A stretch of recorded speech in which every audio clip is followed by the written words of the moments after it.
afternoon and welcome to this unusual board press conference. The DG will be happy to take your questions, so we start with questions if there are.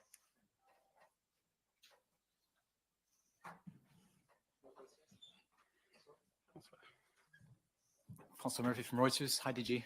Hi. Hello. Hi. On Iran, you said you hope for a meeting with Iran or with the Iranian president in the not too distant future. Can you give us some sense of what you mean by that? Does that stretch as far as the US election in November, or are you?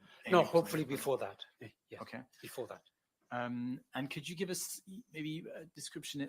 Obviously, your reports cover the developments that there have been in Iran's enrichment program, but we don't get a clear sense of sort of like how they've evolved within the quarter. It seems that at least at Fordo, there was a quick rush to install a lot of cascades of centrifuges, and things might have slowed down a bit after that. I mean, how would you describe what's happened on the enrichment front in Iran in the past 3 months? Yes, it's a good point, because after the June board, they made a number of announcements in response, in a certain sense, to what have been done here. And what we see is that there is some work, but nothing that indicates a rush to a fast implementation of a big increase in terms of enrichment production. This is a very, I would say, very generic assessment, I would concede, but it's what we see. There has been, as you said, some cascade fitting, but then the work continues, but we don't see something that is moving quite fast. That's the general. Hi, DG. Jonathan Tyrone, Bloomberg. I have two questions, one on safeguards and one on safety. Please do. The safeguards question is about Iran, and many board members consider it basically the JCPOA a hostage to the political dynamic of the U.S. election. I know that you're a technical organization, so what my question is, between January 22nd, when the new president is inaugurated, and October 18th, when UNSC 2231 terminates at the Security Council, there are 270 days. In those 270 days, is it conceivable that you could check off all of the outstanding issues at Iran, or are you working on a different timeline? I would say one of my concerns, and this is why I'm insisting on still at this period where some believe that we have like a parenthesis where nothing substantive could be done. I still insist, and in my conversations with my Iranian counterparts, that we can do some useful work in preparation for some discussions at that kind of level. It would be challenging to do all we need to do in how many you said? 170? 270. 270. Well, that's an additional 100, not bad. But I would agree that it would be a lot of work to do.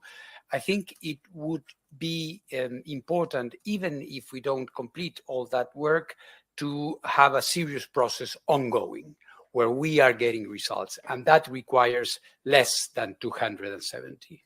Okay, thank you. And then on my safety question, yes. How do your monitoring missions in Ukraine potentially intersect with the Vienna Convention on Civil Liability and/or the Supplementary Convention for Nuclear Damages? Well, I would say that there could be, the intersection could be very complicated in case something, God forbid, would happen, because in case, and this is very speculative, Jonathan, you would agree, in case something happened at the ZNPP, there would be issues of ownership and legal debates about ownership. We know, and in accordance with the UN and the General Conference and board resolutions for the IAEA, this is a Ukrainian facility, but of course there is another operator that has a different view on that. So I could foresee, if that was to happen, then we would have a very prolonged and most probably very difficult to solve legal debate. But there's one follow-up very briefly, sorry, because the provision that I note is that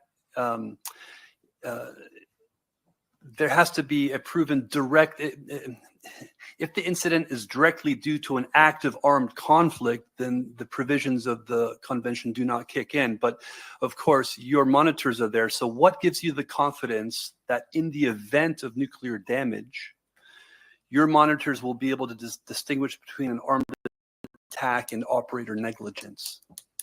We would be able to do that. But you haven't been able to do that now, after 2 years. No, we have. The only thing where there is an expectation, which is unfulfilled by some, or for some rather, is that we point fingers and we said, red card to Ukraine or yellow card to Russia. And this is something which I explained already at length. I think the experts there would be in a position to say very, very clearly whether an event is directly origined by an external cause or by an internal process which is not functioning in accordance with the safety standards. Thank you. Vasil Korotkий, Ukrainian news agency Ukrinform. Hello. Rafael Grossi, during one of the most recent missile strikes on Ukraine, Russia hit vital electrical substations, which are essential for the safety of its nuclear power plants. Have you discussed this issue with the Russian officials, maybe during your visit to Kaliningrad? And have you warned the Russian side not to make further attacks on these important power substations? Well, I would say in general terms, and in more specific terms. In general terms, you may have seen my press, doorstep in Kurchatov, where I said to everybody that nuclear power plants in any way cannot be considered military targets, and they are not legitimate military targets. I said it again in Kaliningrad, which is part of the Russian Federation, and I said it again in Kyiv.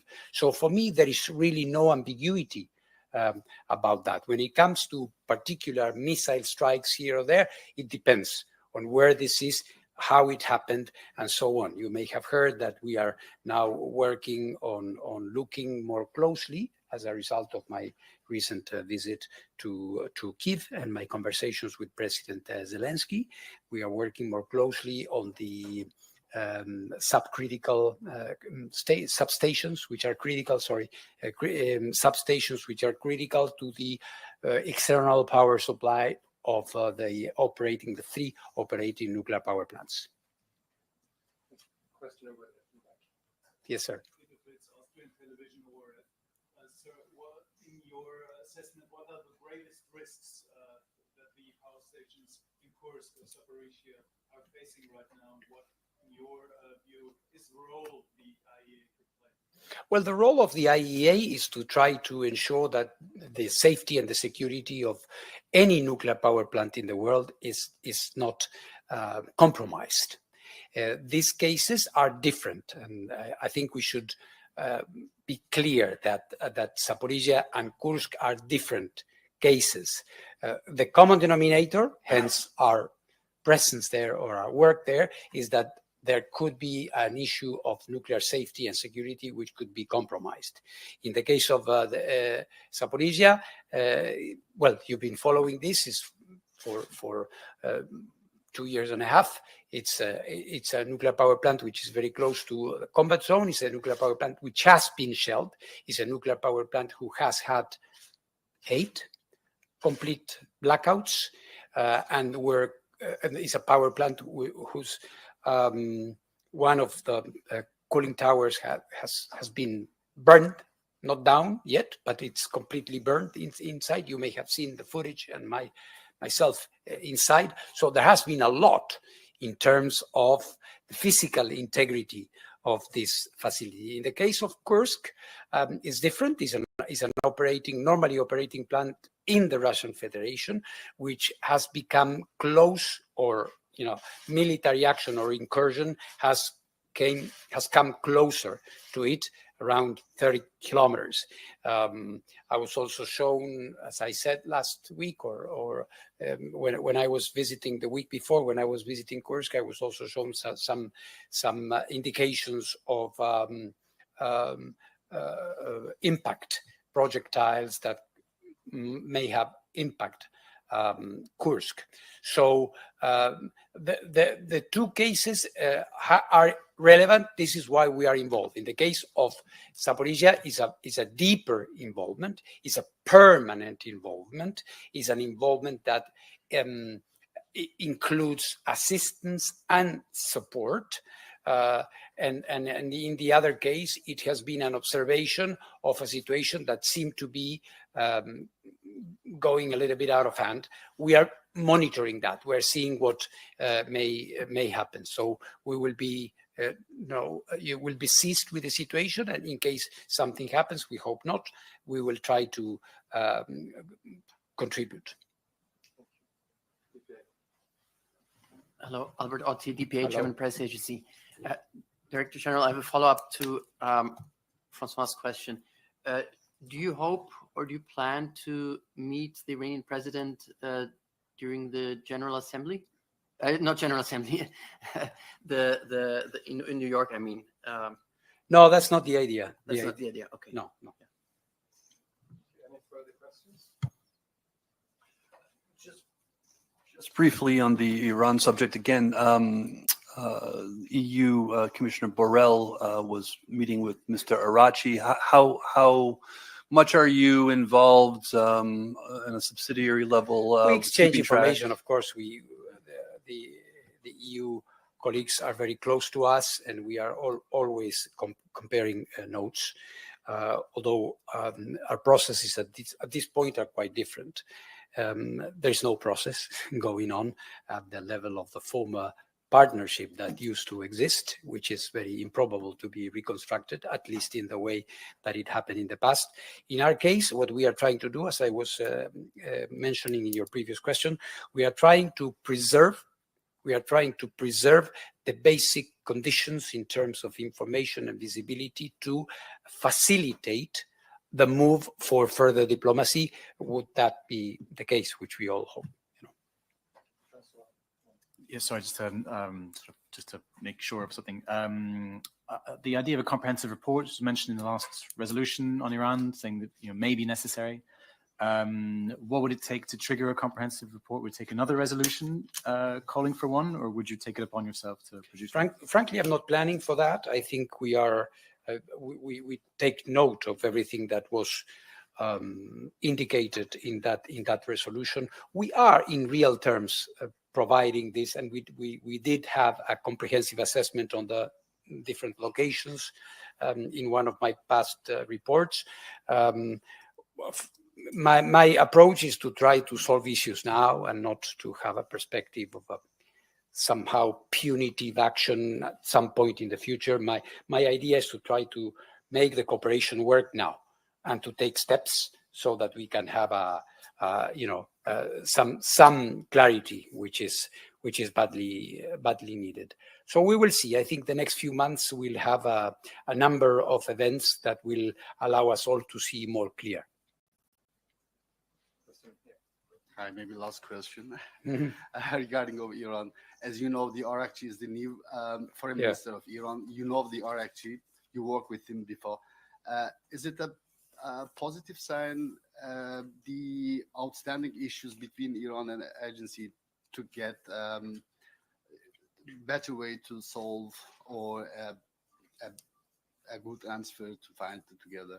What do you think about it? Well, of course, the cabinet and the government of Iran is the government that the Iranians decide. It is, of course, for me, excellent to see someone like him with whom I worked in the past, somebody who is very familiar with every detail of the program and what has been done. So I really look forward to meet with him soonest. Thank you very much for coming. Thank you very much. Have a nice afternoon. Bye-bye.